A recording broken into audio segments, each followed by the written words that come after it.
Daina nakapalagpas si Alex Panungaling Ialade sa Kambarangay Dumagungdong del Gallego, Camarines Sur sa ikinasar naman ng Charlie Operation kang del Gallego Municipal Police Station sa pangingenot ni Police Major Emilio Endrano katabang ang Camarines Sur Police Provincial Office pasado alas 2 kasudmang hapon. Sa impormasyon, Rank 2 Municipal and Provincial Most Wanted si Aladesa, as in Rank 5 Regional Most Wanted person na naatubang sa kasong 5 counts of rape na mayong rekomendadong piyansa. Accused nga po by virtue of warrant of arrest issued by the judge of RTC Branch 56 Libman and Camarines dated 9th day of August 2022. 5 counts of rape po ito.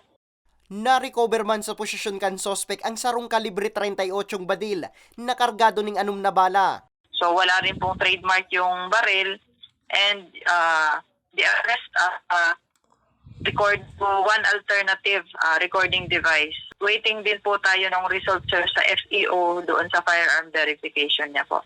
Sa presente, nasa kustudiya na kang Del Gallego MPS ang sospek. Asigurasyon kan PNP. Daysin damountok sa pagsuysoy ka mga sospek na padagos na nagtatago sa otoridad matapos na makakomiter ng krimen. Para sa mga baretang tatak Bicol, Nomer Corporal